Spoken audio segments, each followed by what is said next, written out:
Welcome, superlative agents and investors from across the country.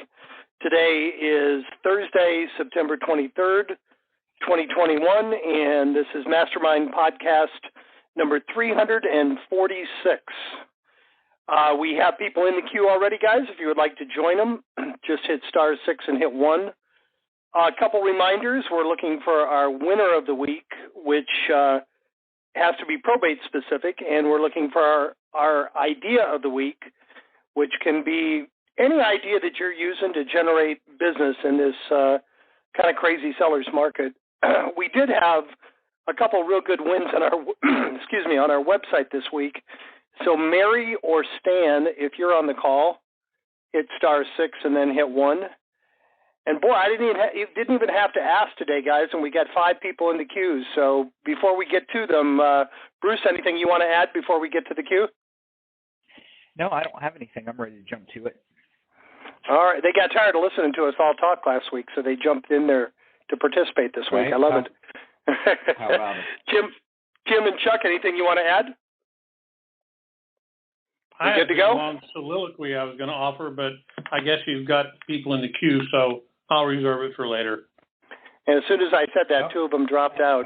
Don't be shy. Hit *6 and hit 1, guys.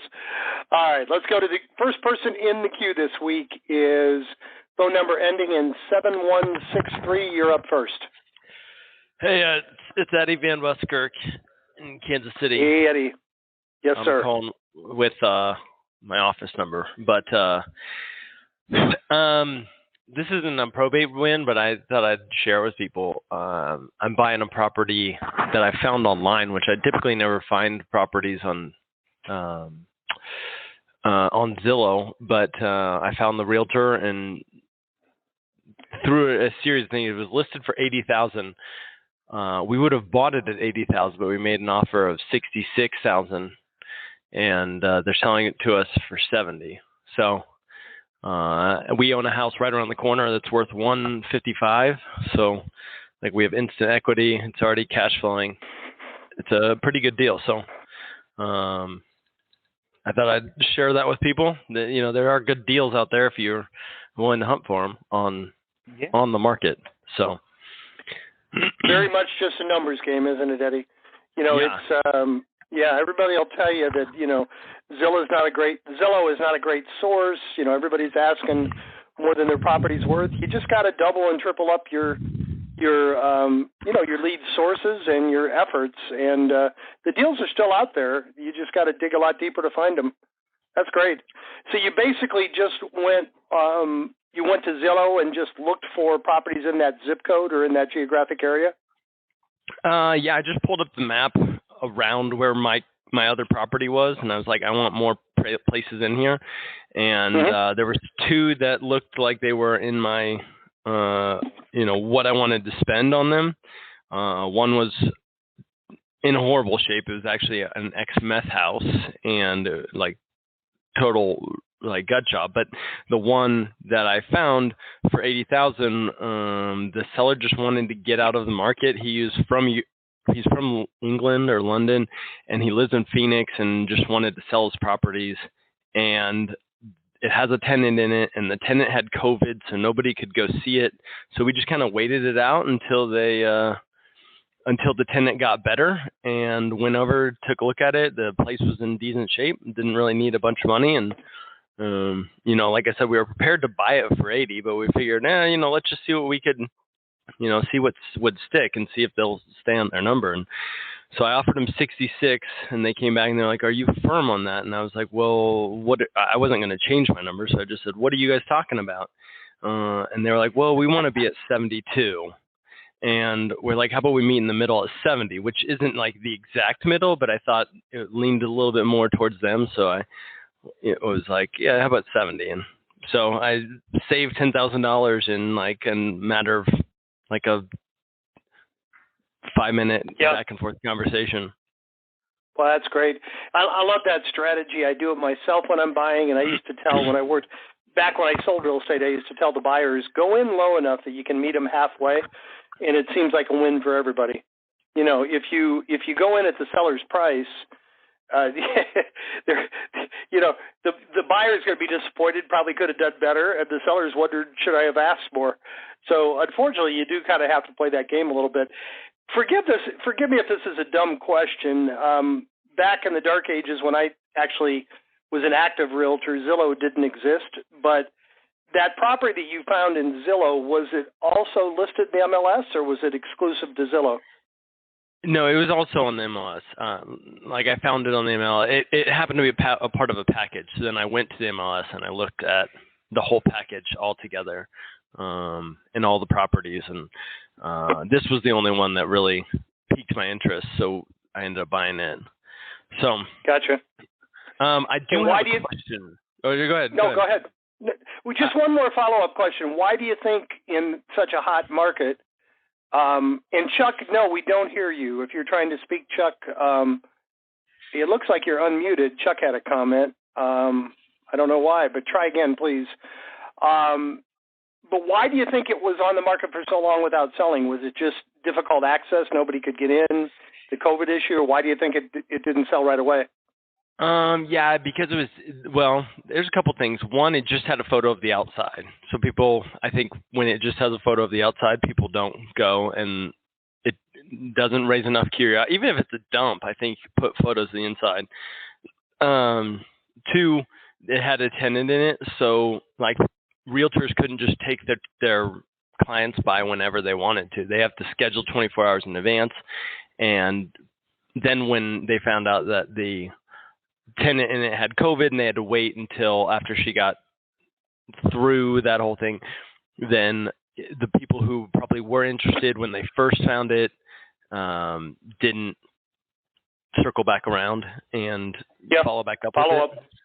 Yeah, so, lack of follow-up. Yeah, that's great. Hey, go ahead. You said you had a follow-up question. Yeah, so I have a question. This is something I'm working on, and I don't know if other people are, but my goal with my business is to make it something that is a sellable thing. Whenever I want to be done with real estate and being a realtor, I want to be able to sell my business and show that, I have so much business coming in, not only like is there active marketing going out that brings in business, but also that through the marketing efforts that I'm doing, I've made it, for lack of a better term, a legacy business, so that whether I was a part of it or not, I could sell it and it would still be bringing in revenue. And I'm curious if you guys have tips or strategies on how myself and other people can be, building, stair-stepping our marketing so that we get to a spot where not only are we doing outbound marketing to get people, but we also have people just naturally coming to us. And then over time, you can show a trend of that and number of dollars it led to. Got it. Tim, you had a comment? Yeah, let me just ask a couple of questions. So part of anybody who's going to look at your business as a business, there's several things that you need to be eminently aware of. One is that your records need to be meticulous, and you need to be able to show every dollar that you spent, source and application of funds, all the normal stuff you'd look at as if you're applying for a loan. But what they're going to be looking for is recurring revenue and profit.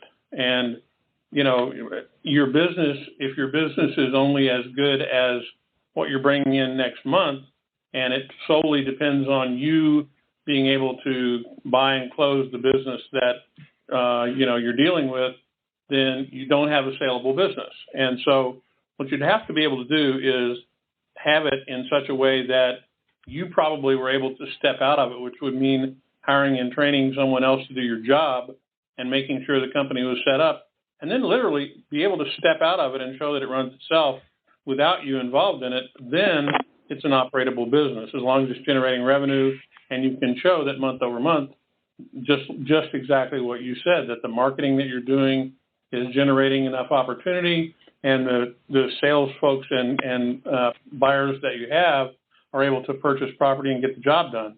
And you got to be able to step out of it to be able to sell it. So those are the big things, particularly in a proprietorship, people are going to be looking at, other than the normal business things, which are, that you've got some earnings that it shows every year, you're not cooking the books, and, you've got replicatable revenue. That make sense? Yeah. Go ahead, Bruce. Eddie, do you know what how much it costs you to produce a deal at the moment? No. I need to, because my marketing hasn't been in the past hasn't been consistent enough, which I'm working on having it all automated and done. But so no for that. And my thing is if I brought somebody in and I'm trying to sell my business and I'm like, well, I get all my leads from all the leads and I do this and they do all my mailing and everything, and then they're like, well, then why would I buy your business? Why don't I just call all the leads and have them set me back up with the same system that you have? And you know where I'm coming from there? Mm-hmm. So I have expanding it further so that I have more than just that and a reputation built around being that inherited property probate expert. Yeah, and if you are the inherited property probate expert, if it's you, then your business is not saleable. So I think goal number one would be to get enough revenue coming in to live on and put the extra into automation. Hey, Bruce, you sound a little bit far away.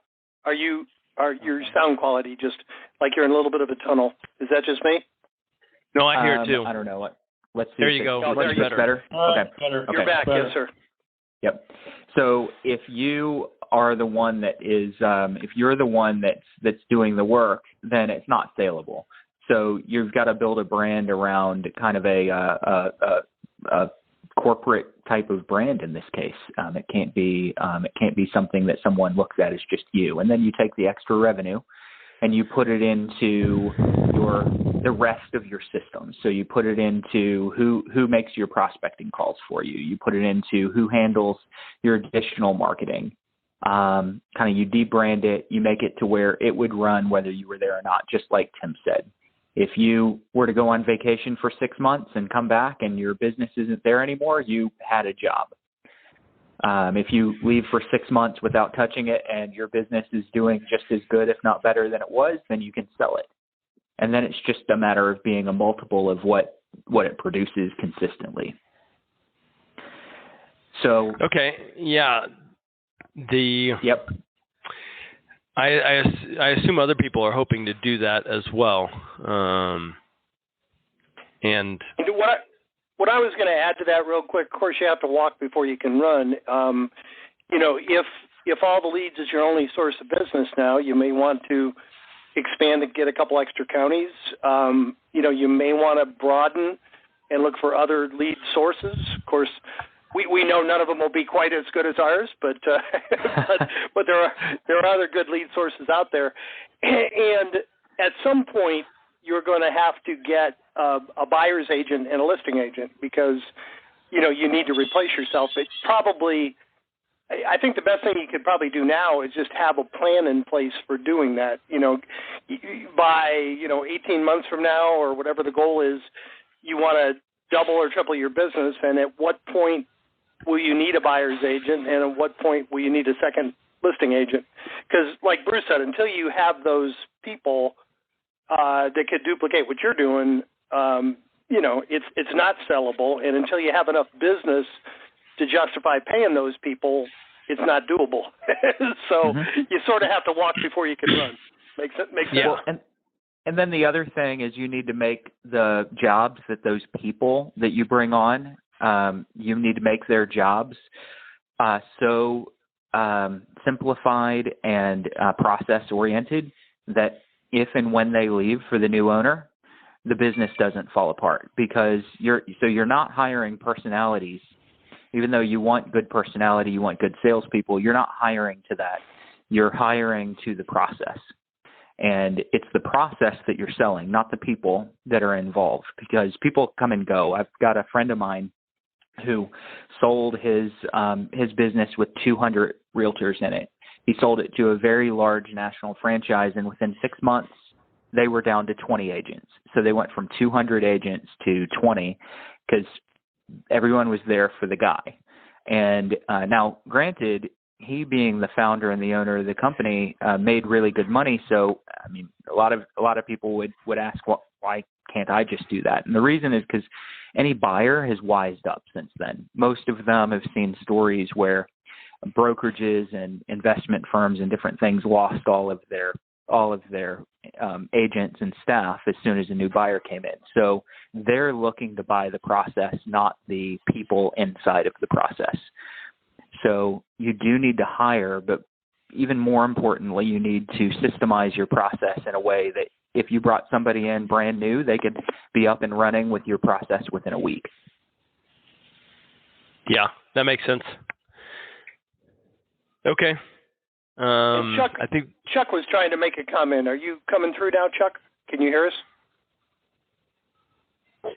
Huh. Yeah, I can hear you. Can you guys hear me okay? Yep, loud and clear. You had slacked me that you wanted to make sure we could hear you. Did you have a comment?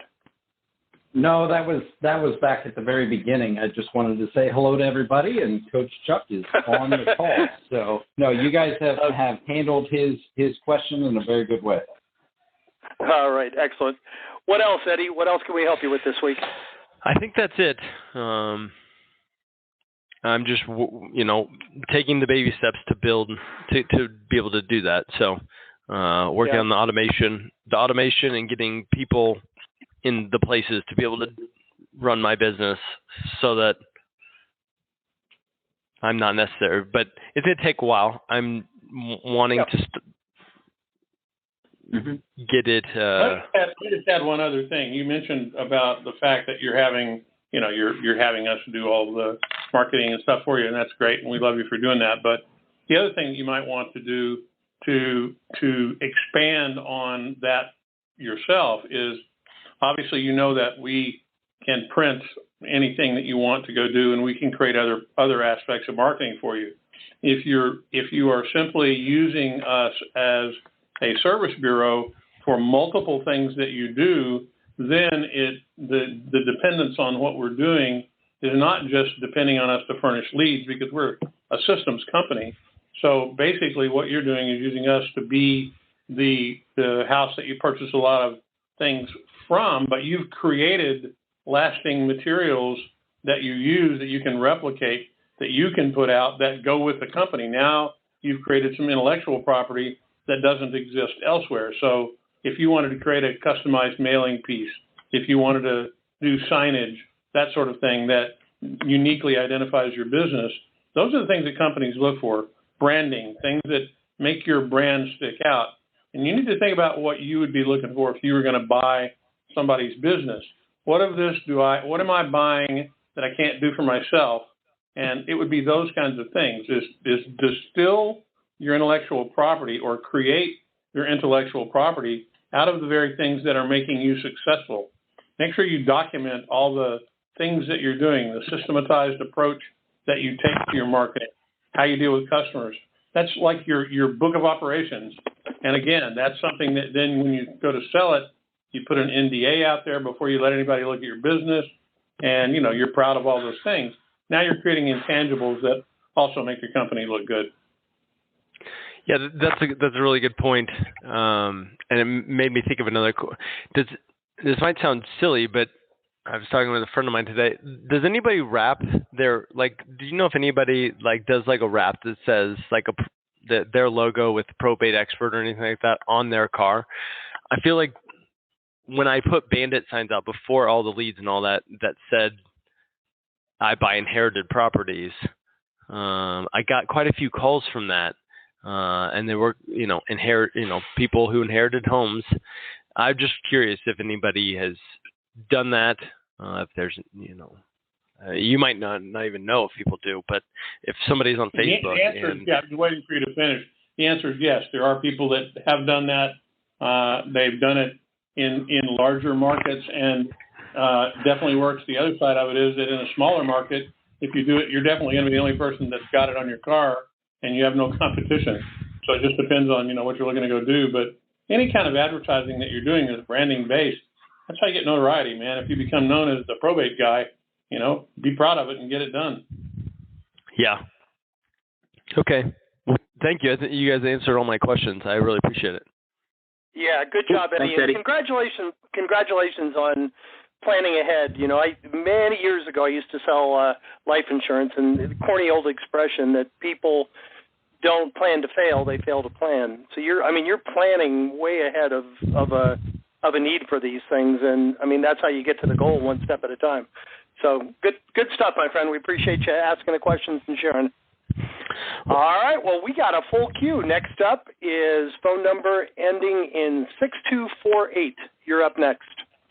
Good morning. It's Joyce Arnson Morris from Orange County, California, calling in.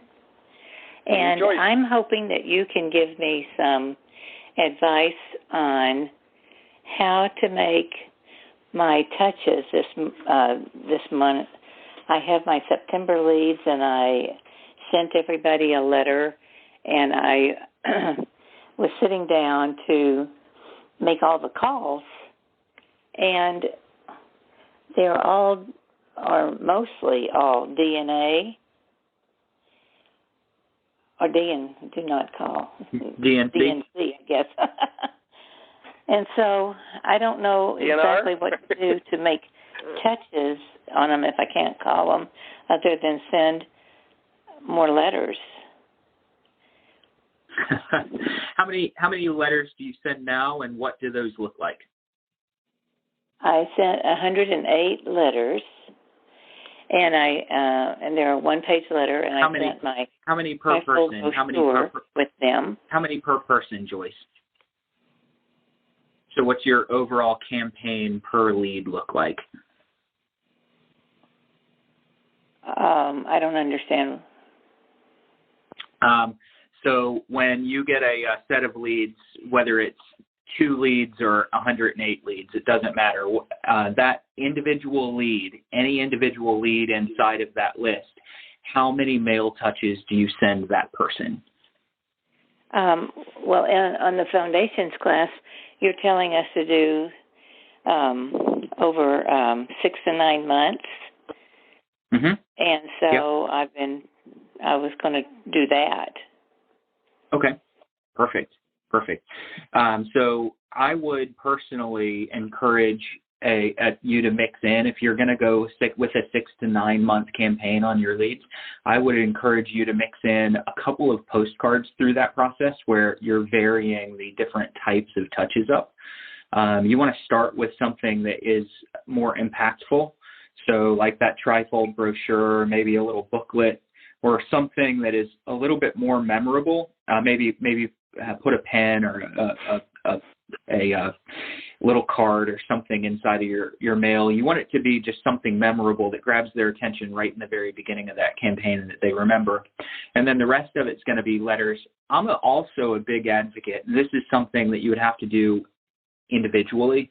I'm a big advocate of, at some point during that process, a couple of months in, after they're a little bit further into the probate process, sending them individually an offer letter that essentially says, hey, I pulled comparables on your house. I have no idea if you're thinking about selling, but if you are, and if your house is in good condition, I think I could get you between this and this, and give them a little bit of a value range for their house. Now, that is a little bit more labor intensive. You probably only do a few of those each day, but I would kind of incorporate that into your campaign as well. And then the rest of it, just set up a 6 to 9 month automatic drip of letters and postcards through all the leads and let it run. Unfortunately, there are more and more people on the DNC these days, so I understand if you're not going to call those. But you've got to double down on the people that you can call, and you also need to really up the marketing, the mail on the people that you choose not to call. Bruce, do you think that there's any possibility of a problem similar to the DNC problem if you use the email that you provide us? Well, so email to me is going to be like a one-off. email, I'll encourage an email campaign. But if you're going to do that, you want to send them individually first to make sure that it's a good email, that it doesn't bounce back. Because a skip traced email may be an email that they're not using anymore. If I skip trace myself, I find an email that I haven't used for about 9 years. I don't even know if it's active anymore.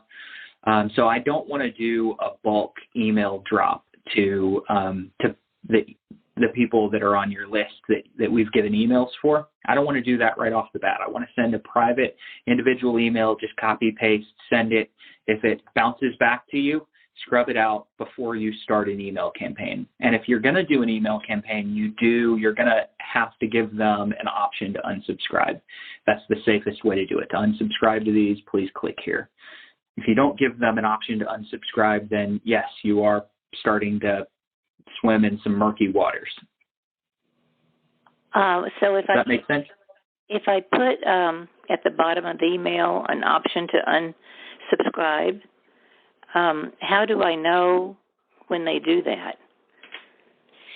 Well, you're talking about doing it manually. You don't want to do that. Yeah, I mean, that's what I think Bruce is getting at. If you're doing it that way, you're going to be dealing with it on a more manual basis. And what he's saying is that you would only do that once you're doing a bulk mail. So let's just say that you've gone through and you've sent individual emails out to, 300 people. And by individual, literally, it's I open it up, I create a message, I put their name on the send line, I put the rest of it in there. And it's just like you would send me an email that says, "Dear Tim, just checking in to see how you're doing today." I'm not saying that's what you should send. That's just a regular email like you'd send to anybody. If it comes back to you as undeliverable, take them off of your list. Once you've kind of gone through the list that way and gotten rid of your undeliverables, which is the main thing that you'll get instantly thrown out of a mailing system from, then you want to use something like MailChimp to put your list out, and it contains an automatic unsubscribe that appends at the bottom of your list. And when they click on it to unsubscribe, it'll automatically handle it for you and take them out of your list. I see. Yep. So you're saying that I should do individual emails to check the validity of the email. Correct. And just one other question. I myself am one of my leads for September because my son took the Moderna shot, and it set off a series of heart attacks that killed him. And so I am a personal representative in the leads this month, and the telephone numbers that are listed for me, I've never heard of before. And I was just wondering if you could tell me how it is that you get those emails. We just make up a bunch of random numbers mostly and put them out there and hope for the best. Well, that's what Bruce does. I don't do that. Joyce, I'm really sorry to hear about your son first. Let's say that and get that cleared up. That's really tragic, and we're all sorry for that. We hadn't heard from you for a little bit, so I'm really sorry to hear that. You're a precious person, and you're one of our longest lived folks, and we really feel for you there. We get the phone numbers that are there based on a pretty sophisticated algorithm that pulls it up. Typically, it goes in and looks for first off, it would look for the phone number if there was one filed with the court when the probate was filed. So when you filed it, was that a piece of data that when you were named as the personal representative, was that phone number in that information? Do you know that or not? I don't know. The attorney did that for me. Yeah, so he may have not put it in there. So if it's not there, and if you're, do you just use a cell phone? I know I have a home landline and a cell phone. Okay, and is the landline a number that you had a long time and it would be, you could look it up under your name. Yes, indeed. I've had it for a very long time, and you can look it up under my name, but neither my cell phone or my home landline are the two phone numbers listed for me. Right. So I just wondered if, I thought, well, maybe they're the attorney's numbers, but I didn't see, but that wasn't the case either. So I just wondered how that occurred. Unfortunately, it's an imperfect system because we do all we can to find and actually, I mean, your last name is not all that common, so we do all that we can with the algorithmic approach that we do to make sure those phone numbers work. At some point, that phone number was a reference to you either by a frequently called number, someone who called you frequently. There are a lot of crazy things that are out there that we actually use. We pull out all the stops to get all the numbers we can, and it would seem that we would find the numbers that would be regularly listed. I'll actually take a look into the kind of the guts of the system a little bit and see what it was pulling up in your local market to pull those numbers, because I'm intrigued by why it wouldn't find it if it was your longtime landline and your cell number. That'd be interesting to see. But I can't really specifically answer your question. We pride ourselves in doing a pretty good job. Are you on the do not call list for either of those? No. Okay. All right. Well, we'll take a look and see what that might be, because it's hard to answer that question, and it would seem logical that we would have potentially found them. So I don't know the answer to that. Anytime it's a skip trace phone number, email, anything like that, I usually allow for a margin of error of 20% or so just in my market. And then the further down that list of phone numbers that I go when I've skip traced and used algorithms to find phone numbers, the further down the list I go, the more margin for error I give it. So it's not wildly uncommon that a number or two might not be relevant anymore. But there's usually always one or two phone numbers that are relevant and are good, Joyce. In your case, you're one of the outliers for us. I just had one more question, because I use Probate Plus when I do my calling. And on my Probate Plus, I was always under the impression that the number of properties that were listed were properties of the personal representative, but not the deceased. But I think I might be wrong, because the Probate Plus only shows my son's properties. So it's the properties of the decedent, and I like to look at the Probate Plus list like a has-owned property list. So in general, and this is a general rule of thumb. Again, when you're using algorithms and skip tracing to do this, there's always a little bit of a margin for error. But if that decedent has owned a property or properties within the last 2.5 years, they will show up on that list 90% of the time. So it is worth kind of doing a quick double check right inside of the ATL system to verify that that property is indeed still owned by the family or the estate, or is still in the name of the decedent. But Joyce, it is it's definitely properties that were owned by the decedent, not the PR. Okay, that's nice to know. That's nice to know after doing this for all these months. Heavens above. Sometimes I wonder about me, but that's great news, and thank you for that information. And I'm gonna get started on postcards and an email campaign and all that good stuff. And thank you. Yeah, you have Thank our you, sympathies, Joyce. Yep, and we appreciate you. Welcome back. Okay. All right. Next up in the queue is phone number ending in 5717. You're up next. Are you there? 5717. Yeah, I'm here, buddy. Steve Sanders out here in Arizona. Hey, How are Steve. you guys doing today? Doing great, man. How about you? I'm doing good. Happy second day of fall. I've got a two-pronged question, and that's it. Number one, what is the difference in approach, would you say, on a pre-probate call, okay, in lieu of somebody that's filed for probate? That's my first question.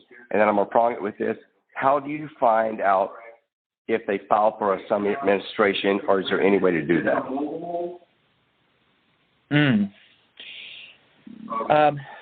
Well, the only way to find out, to my knowledge, Tim may have an answer to this as well, but to my knowledge, the only way to find out if they've filed is to also be looking at the probate list and finding those duplicates. I don't know of another way to find that out. As far as the approach of going for probate versus pre-probate, it's just really simply a change in your summary of your reason for calling. So someone going through probate, my summary is I'm calling because I help families go through the probate process. If it's pre-probate, I'm calling because we work with a lot of families that are in the process of inheriting or potentially probating an estate.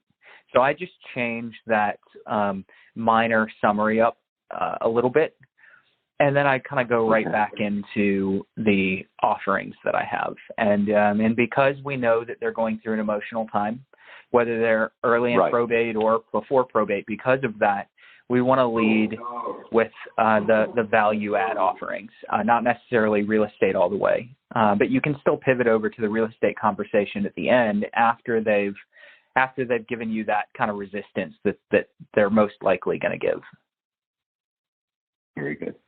I didn't know if it was even tactful. I knew it was a little bit more delicate, certainly on a pre-probate, and but I also think that they may be sparsely, but I think there may be some that you're going to catch may not even go on through probate. So it's definitely probably worthwhile with the competition in the market. Maybe it could be lucrative on pre-probate. I didn't know, but I appreciate you summing it up. So I see what you're saying. Just handle it with kid gloves and outline of your call, how you got their information, what you're calling about, what services you can bring to the table, or what value, and then from there you'll later in the call uncover the real estate. Yeah, we like to do that. We like to do that definitely at the end of the call, and the value in the beginning of the call is primarily going to be concentrated around a concierge style service where you can help, whether they're going through probate or whether they're settling an estate through a trust or something like that. We can provide concierge type services. Could you tell me, and then immediately go into your line of questions. Could you, are you going to go through probate? How far into the process have you made it? And start to turn that conversation over to them as fast as possible. The more you talk, the more frustrated they get. Very good. Thank you so much, man. Definitely. All right. Thank you. Take Appreciate care. it, Steve. Next up is phone number ending in 7673. You're up next. Can you guys hear me okay? Yes, sir. From Laguna Beach, right? Yep, my name's Daniel. I'm down here in Orange County as well. My question for you guys was, I'm just getting familiar with your system, and it looks very intriguing, but unfortunately, it sounds like there's a long wait list for my area. So two things I was curious on is, one, if I obtain the leads from, let's say, the courthouse, for instance, would I still be able to utilize your automation system? You want me to take that, Jimmy? Yeah, absolutely. Tim, go ahead, please. Yeah, so here's the thing. The reason that we operate the way that we do is that we try to maintain a very appropriate degree of integrity with our customers, and we don't want to overtax the market with the same kind of mailings and all of that sort of stuff. We'd love to work with you, but The challenge there is that if we do that, then you're simply just another customer in the same market where we've already said, we won't sell you the leads. We're sort of shooting our other folks in the back by doing that, and we really don't do that. Now, I will tell you that one of the things that we have started taking a look at, and I would urge you to maybe consider doing this, knowing where you live and all of that. We would potentially encourage you as you wait out the wait list, because it does take time and there is occasionally turnover in your county, is to maybe consider picking up something like pick up Riverside, or pick an alternative county that would have some value to you, and take a shot at that. And I don't know that Riverside County is available either. I'm not looking at it, but I know Southern California a little bit, and there may be something there that you could look at going further down the coast, or take one of the quadrants of Los Angeles, maybe South Bay, or any one of those. And if you're going to just do it as remote marketing, you can certainly, if you're in Laguna, you could certainly go to that part of the market to buy if you find the right property. And we would certainly work with you on that. And then when it becomes available, if and when Orange came available, we'd certainly be delighted to work with you. So I guess my hesitation has been with, I come from primarily an expired and for sale by owner background, and you have to be more localized for that to some degree. Now, with these probate leads, for instance, if I'm calling into a market that's an hour away from me, it could be dramatically different. And so I guess I'd be curious to hear from you guys, what's the likelihood that those prospects will be very keen on wanting you to be a local presence? It depends on what you're offering. One of the things that Bruce said early on, and then I'm going to kick this back to Bruce, but the thing that you have to be focused on and do this is that if you're approaching a probate opportunity, is approach it from a value first approach. Is if all you're going to appear to them as is someone that wants to buy their house, wants to sell their house, you're coming at it sort of the wrong way. You need to kind of approach it in the way that we teach, which is to add value, to find out what's the current status of the process. There may or may not be probate in it, and or may not be real estate in it, but how can you add value to them? What services can you provide? And if, for example, you were going to be working the South Bay, you'd line up an estate sale company there. You'd line up a clean out crew, have them, make a few phone calls, line some people up that you could use, and then represent yourself to the people that you're talking to as someone who can offer some services that they're going to have to go dig up for themselves. At that point, you're building a relationship with them. They don't care where you live if you're going to provide that. And the last thing I was going to mention to you is that the market that you're in, you may find a significant opportunity in that a lot of the people who are in it may, in fact, not even be resident in the county that they're dealing with, particularly because it is Southern California. There are a lot of people who may have a home or property in that market as a retirement home or something like that, and the person that you're going to be dealing with may live in Idaho, and so then they're remote, you're in California, and you can help them, and you handle. In that case, you would say, I handle the greater metropolitan Los Angeles area. Pick the market that you want to go after and see what you can turn up. Gotcha. Okay. So for them, if they're in Idaho, you are local if you're only an hour away. So Absolutely. Makes sense.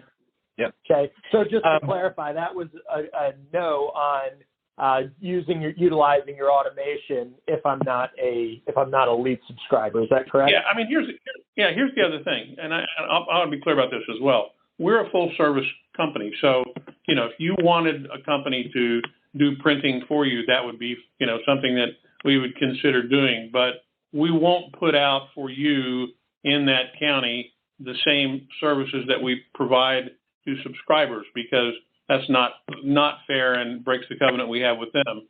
We won't put out our letters and our approach for you in that county. However, if you said, hey, I've got a list of 1,000 people, I've got this letter that I want to send out, we'll be glad to custom quote you that, and we do that in multiple places for not just real estate but other things. So we are a servicing company. but I'm specifically Awesome. referring to the things that we do from all the leads. Okay, that So sounds terrific. Who would I get in contact? Pardon? Who would I contact to inquire more information on that service? Just send an email to support@alltheleads.com and talk about what you're looking for, and we'll be happy to talk with you about it. And I'll also have, when you send that in, I'll make sure that one of our account reps takes a look at what's available around you that you might want to consider as an alternative county, and we'll see what we can do to help you there too. Awesome. I connected with Natalie, so we're working on that at the moment. Great. Perfect. Well, then you're in good shape.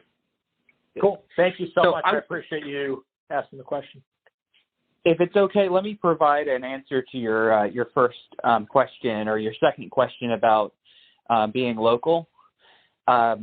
In my market, my county is still not delivering leads due to COVID protocols. And I have a private coaching client of mine in a different market that is not delivering leads due to COVID protocols. And so at the exact same time, myself and a coaching client that I'm working with, both of us lost our primary counties, and both of us picked up counties that were not local. So the county that I picked up is about an hour and 15 minutes away. The county that she picked up was about 45 minutes away. And we both ran into the questions early in our processes. We were figuring out communication patterns and styles. We both ran into the problem of people saying, "You're not local," or "Are you local?" And the answer to that question took about a week to really iron out. I know that she lost some business in the very beginning over the first week, and I lost a little bit in the very beginning because we weren't local. But it didn't take too long to be able to confidently craft an answer of yes, absolutely. I serve both the Orange County and such and such county market. So for me, I live in North Carolina. I would say, yeah, I serve Wake and Cumberland County. And just being able to say it that confidently, the question goes away. When people get worried about whether they're going to get turned down, a lot of times it's because their answer to that question would be something like this: well, yeah, you're right. I actually do live in Wake County and I serve in Wake County, but I'm actually starting to expand into Cumberland County as well. And it's too wordy. It lacks confidence, and people turn you down. But being able to state matter-of-factly, oh, yes, 100%, I serve Wake and Cumberland County, all the questions went away. I quit losing business. It took me about a week to iron out the way that I delivered that answer, but I quit losing business in that market immediately when we just changed the way that we answered it up. I really appreciate you sharing that. That's great for multiple styles of leads, so thank you for that. Mm-hmm. All right. Anything else? No, sir. I'll look forward to All working right. with you guys and getting to know you. Awesome. All We'll right. appreciate you. And we'll see if we can't place you in an adjoining county in the meantime. We'll work on it. We have one more in the queue. We do have time for one or two more. If anybody wants to jump in, hit *6 and hit pound. In the meantime, last up in there right now is phone number ending in 6640. You're up. Hey, Eric Bath here in Los Angeles. Man, I got to tell you, I've been cleaning up my list since November of last year, and I'm really shocked how many homes have sold. It's really amazing. I didn't really realize what I had in my hands that I've kind of let slip through. Using Mojo as a dialer and being able to click on Zillow really helps clean this thing up really fast and efficiently, so I can, mail it to the right people. I haven't had a whole lot of success, and then I also haven't made a whole lot of effort into prospecting. I've been spending more money than I have time on this. What are your guys' thoughts? There's some properties here locally to me at multi-million dollars. What are your guys' thoughts on going directly to the personal representative's house and meeting them that way? So door knocking? Exactly. Yeah. Depends where you are. Depends what kind of neighborhood you're going into.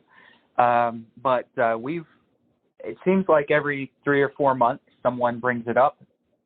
And then I've never really had anyone, Jim, Tim, you guys might remember a few people that have followed up on reporting their results on that, but I think it's a great idea. You're eliminating everybody else that's just sending them a letter. You stand out. Sure, especially in this day and age, you might also get a person or two that doesn't like the fact that you just knocked on their door, but they can't ignore you, especially if they're home. They can't ignore you. They might get 30 phone calls a day, but only one door knock every 6 months. So I'm an advocate of doing it that way. I don't know. I don't have anecdotal data on how it works because we have people that come in and they say that they're going to do it, and then either they're super successful and don't want to tell their competitors that they're successful with it, or they don't do it. I'm not sure what the answer is, but I think door knocking is a great way to do this. And okay, I have one other question. So you guys offer coaching, right? As far as like this part of our business? Yes, we do. What does that entail and what does that cost? Well, there's a couple of different types of coaching that we offer on Probate. Primarily is you're going to want to get into the free coaching. So once a month, you get a free coaching call with Chuck, who's on this call, or myself. Then we also have a discovery call that we usually do on coaching to kind of dig into whether you actually need it. That would be the first thing to ask is, do I need coaching? What kind of customization do I need? Does it look like it's a 3-month plan, a 6-month plan, a 1? So I don't know about your business. In general, most people fall into like a $400 to $600 a month plan for a couple of months, and usually do a couple of hours of coaching and consulting every month. But that's kind of a general average for most people. Some people are more substantial. They're an hour a week. Some people are just an hour a month. It's kind of hard for me to answer that question without kind of that discovery call where we dig into what you need and what you're looking for. Do you want customization where someone's helping you write your letters for you? Do you want us to just say, hey, here's a list of things to do, and now you've got our direction and our kind of mentorship, and you can go do it. So I hate to give you a vague answer like that, but I'd say most people fall in a $400 to $600 a month range. And Eric, I know Tim has a comment, but I wanted to ask you before real quick. Have you been through foundations training? I have, and I actually was listening. Was it yesterday's role play and stuff like that, or script practice? Yeah, I've been through all that stuff. Okay, good. So because that would be not an absolute prerequisite to coaching, but I would highly recommend you do that first. So I'm glad you've taken that. And then Tim, you had a comment you wanted to add on? Yeah, just a couple of quick things. I think one of the things that most importantly, I want to make sure you got out of what Bruce said is that our coaching is not a one-size-fits-all. There are a lot of national coaching programs that are out there that they've got a fixed program. You pay them X thousands of dollars or hundreds of dollars a month, and they deliver their normal checklist of things that they do. And I'm not demeaning that approach at all. There are a lot of great folks in programs like that work very, very well. But our approach is kind of like everything else we do. We tailor what you need to what we offer. So what Bruce is basically saying is that the more we learn about your position in the business, your budget, your concepts, your objectives, what you want to be when you grow up, that kind of stuff, that's how we do a job of putting a coaching program together. And, just think about the first person that called today. We were talking to Eddie. Eddie's looking to build a business to sell. Well, that's something that we would factor into any coaching that we would be dealing with him, because that's something we'd have to be mindful of. And Bruce does a great job of interviewing you on that discovery call to determine those things and builds a custom coaching program around what you do. And we're not just doing this to, try and take your money. We do everything that we do to try to make you stay and be successful with what we offer, and that's really our objective. So it's not a one size fits all. I have one other thing to say about your door knocking. If you're going to go do that, don't go empty handed. And what I mean by that is, go back to the comment if you were listening earlier. You don't want to bang on the door and say, hey, I want to buy a house. And I'm being obviously dramatic for that, but you really want something in your hand that says, hey, I wanted to drop by. I see that you're the personal representative for XYZ, and I provide services to personal representatives in our local marketplace. I'd like to drop you off this book here. This might be helpful for you in the things that you're doing, and have something to put in their hand. That's the right way to knock on that door. Then you're not just somebody, hustling, walking down the street, banging on doors. Be a purposeful person.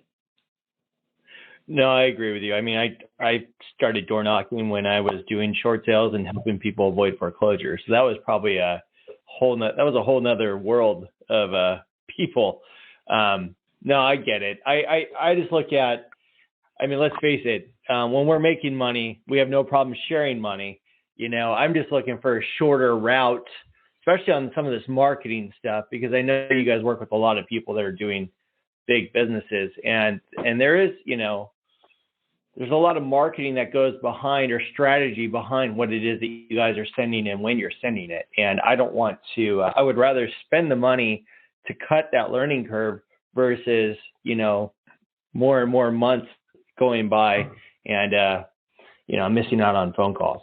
So I don't mind prospecting, but I also want to make that money work for me to where the inbound leads are coming as well. Well, Eric, let me tell you kind of the best thing to do, and this would apply to anyone else that's listening to this. This is not a scold of anyone who took advantage of our previous system, but our previous system, we actually had, and you'll still see it on the website, you see a advanced coaching discovery call. And that advanced coaching discovery call very clearly says that this is to discuss whether advanced coaching is right for you. What was happening is I was having people that my monthly and Chuck's monthly free coaching call schedule wouldn't fit for, and so they'd book they would gobble up all of the advanced discovery call sessions without any intention of discussing coaching. So that link is currently not live. So if you are interested in that, email me directly at bruce@alltheleads.com.